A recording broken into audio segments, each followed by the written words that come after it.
Good morning student. आज हमने करना है लेसन नंबर 6। ये हमारी कविता है। हमारी कविता का नाम है जड़ की मुस्कान। तो बेटा इसके 2 पैरे जो है मैंने करवा दिए थे और ये जो 3rd पैरा शुरू करेंगे। एक दिन पत्तियों ने भी कहा था डाल, डाल में क्या है कमाल, अमाना व जूमी जूकी डोली है ध्वनि प्रधान दुनिया में, एक शब्द भी वह कभी नहीं बोली। लेकिन हम हर स्वर करती है, मर स्वर मरम बड़ा बढ़ती हैं। नूतन हर वर्ष हुई पतझड़ में झड़, बहार फूट फिर सहरती और विकथित चित्तपंथी का शाप ताप जो है शाप ताप हरती है। मतलब कि जब डाल जो बात कर रही थी, किसके साथ, तने के साथ डाल बात कर रही थी। तो पत्तियों ने भी सुना, तो पत्तियों ने क्या कहा कि डाल में कौन सी बात कमाल है, वह तो हवा के बल पर ही झूमी है, घूमी है और जो है डोली है। लेकिन ये जो संसार है, ये जो दुनिया है ध्वनि प्रधान है। ध्वनि मतलब होता है आवाज़।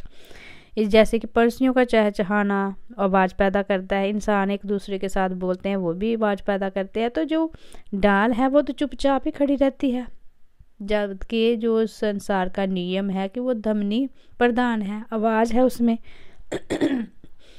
इसके बदले में जो कह रही है कि अपनी विशेषता बता रहे हैं, अब पत्तियां बता रही हैं। लेकिन हम हर स्वर करती हैं। हर स्वर का मतलब होता है कि परमात्मा का नाम, हरि का नाम लेते हैं। हम जब हवा के साथ झूलती हैं तो हमारी जो पत्तियां होती है उसमें आवाज़ आती है, हर का स्वर करती है। तो जो है वो फिर हर वर्ष जो है इनके जो पत्तियां नहीं आती है, झड़ जाती है। जब पतझड़ होती है तो नई पत्तियां आ जाती है। तो जो बहार हर मौसम में हर साल बाद जो है नई फूट पड़ती है। और जो थके हर एक राहगीर होते हैं, जो रास्ते पे चलने वाले मुसाफिर होते हैं, वो क्या करते हैं कि पत्तियों की छांव में बैठ कर आराम करते हैं। उनके मन का जो है दुख हार जाता है। तो बेटा ऐसे हमने इसका प्रसंग कैसे लिखना है आपने लिखना है प्रसंग। प्रस्तुत पंक्तियां हरिवंश राय बच्चन द्वारा रचित कविता जड़ की मुस्कान से ली गई है। इसमें कवि ने वृक्ष के लिए जड़ के महत्व पर प्रकाश डाला है। तो हम व्याख्या करेंगे आगे। जब डाल तने से अपने आप को अधिक उत्तम मानती हुई उसको अपनी विशेषता बताती है, तो पत्तियां डाल की बात सुनकर बोल पड़ी कि डाल में भी भला कोई विशेषता है। हम मानती हैं कि वह झूमती है, डोलती है, हिलती है, परंतु इस आवाज़ भरी दुनिया में क्या कभी उसने एक भी शब्द बोला है। पत्तियां अपनी आगे विशेषता बताती हुई कहती है कि वह सदा हर का शब्द बोलती है और उनकी जो खड़खड़ाहट से सारा वातावरण आवाज़ से भर जाता है। हर वर्ष वह नया रूप धारण करती है और पतझड़ में जड़ जाती है। वसंत के आने पर वह फिर से निकल आती है और डालियां पर छा जाती है।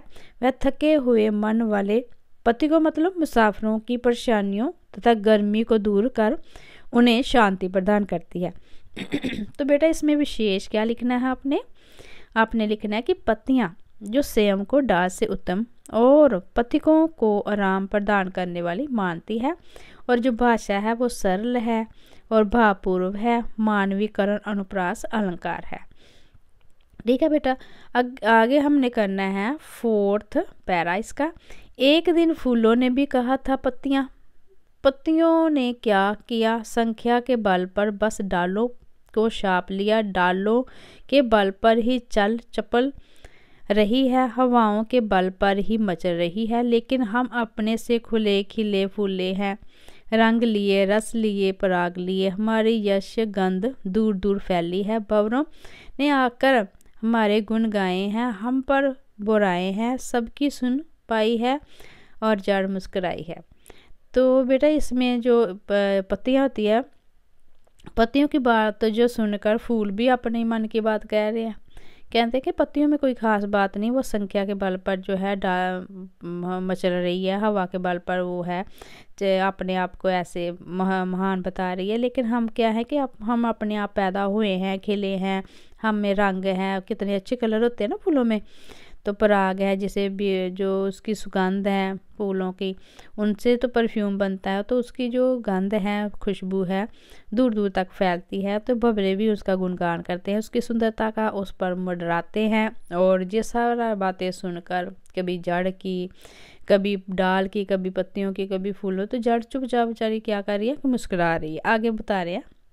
तो सबसे पहले बेटा आपने प्रसंग जो है उपरोक्त लिखना है, जो पहले हमने पढ़ा, क्योंकि सारे जो प्रसंग है उसमें जड़ की विशेषता बताई गई है ना, तो आपने वही लिखना है। तो व्याख्या करेंगे बेटा। पत्तियों की बात सुनकर एक दिन फूल भी बोला कि पत्तियों ने किया ही क्या है।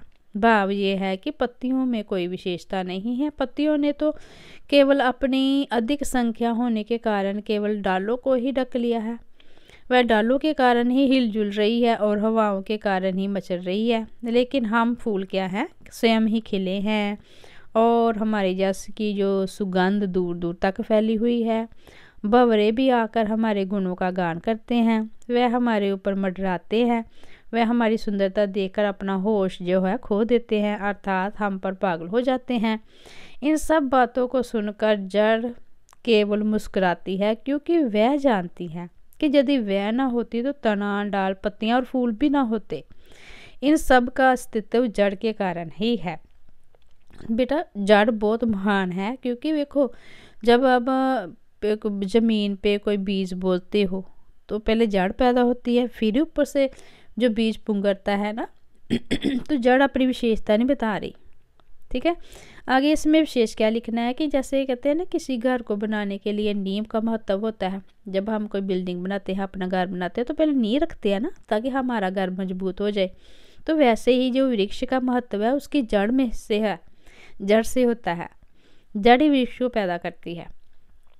तो जो हमारी भाषा है वो सहज है, सरल है, भावपूर्वक है, मतलब हमें आसानी से समझ आ रहा है ना जो भी कभी कह रहा है, और मीनिंगफुल है, भावपूर्वक मीनिंगफुल है, और मानवीय अनुप्रास अलंकार है। तो इस तरह बेटा ये हमारी जो टॉपिक है कविता भाग का कंप्लीट हो गया। नेक्स्ट वीडियो में हम अगले टॉपिक के साथ आएंगे, तब तक आप इसको पढ़ो अच्छी तरह से। Take care.